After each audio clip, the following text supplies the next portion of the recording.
Everybody, welcome back. So before we begin, I just want to say if you see any really trolly comments, please flag and report them so we can keep the peace. Also, please, to some of you, please stop commenting on my videos not about Islam, about what books you're waiting for. It's extremely rude. If you went into a math class and you started telling the teacher you were waiting for your history class and being really rude, they would ask you to leave, right? Each video is kind of like a little mini session for us to nerd out and talk about things and, to talk about relevant topics. So please don't harass, pressure, spam me because that's just gonna really not. That's not the kind of person I am. I'm not susceptible to that type of bullying and pressure. Okay, and don't try to tell me how to schedule my time or anything like that because you don't have any authority over me. Again, you're a stranger, so you cannot tell me how to live my life or what to do or anything. That's not. I'm not just gonna listen to whatever you say. And also, um, remember, I'm a philosopher, so the way in which I read the text is a little bit different. I'm very well read, so don't think that I'm not getting information from other people after I read it. I don't read ahead because I want to be surprised and see it raw for the first time. I will read a tafsir, but there's plenty of people in the comment section who are on point every single time. Big shout out to Yasim and Bilal. They are on point. There's a lot of women too, but I don't know if they want me to name them. And obviously, I can, email Mufti Menk. He's got tons of videos on his channel. I got it held down, don't worry. So stop assuming and thinking that I'm retarded or something like that. Like, I don't understand how to do research or learn. Okay, but the way in which I'll read it will be different. That doesn't mean afterwards I don't go expand more, right? But understand, if you've only read one book your whole life and you're not very well read and you don't enjoy reading other things from other cultures, maybe you don't understand how somebody who does read a lot thinks. And that's kind of your deal, not mine. And if you don't like the way in which I read and the way I make the channel flow, the door is ever open. I didn't force you to be here. So, we got a lot of great people in the comment sections who are awesome.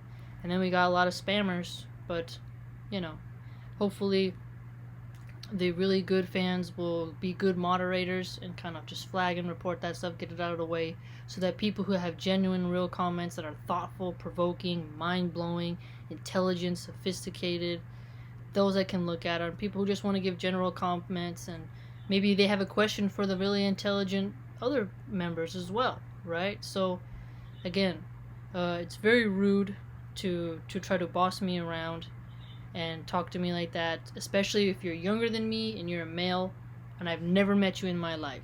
It's very strange. Maybe you can do that to your sisters and that's how you treat women in your family or women who are amongst your group, but you cannot treat me like that. I wouldn't treat you like that. I don't even tell you what to do like that, so you can't tell me. Simple as that. Okay, now let's dig into this wonderful Surah 73, and it's titled Muzzammil, or the folded in garments. Before we start, A'udhu billahi minash shaitanir rajim.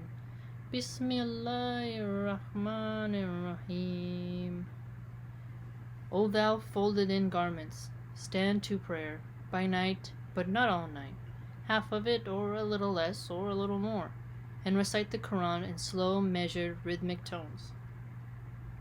Soon shall we send down to thee a weighty message. Truly the rising by night is most potent for governing the soul, and most suitable for framing the word of prayer and praise.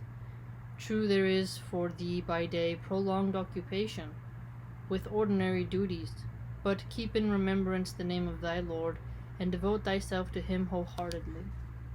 He is Lord of the east and the west, there is no God but he.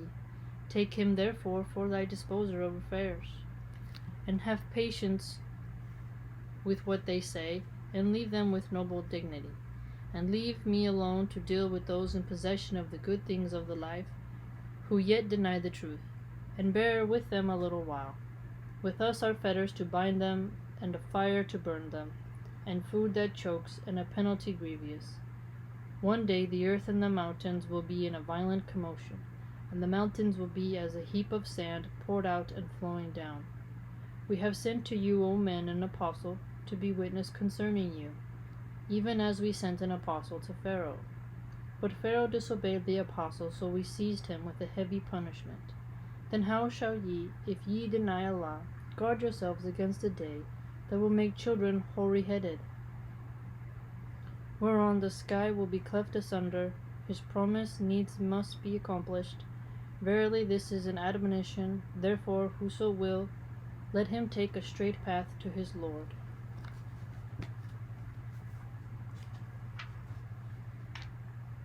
Thy Lord doth know that thou standest forth to prayer, night 2/3 of the night, or half the night, or 1/3 of the night, and so doth a party of those with thee.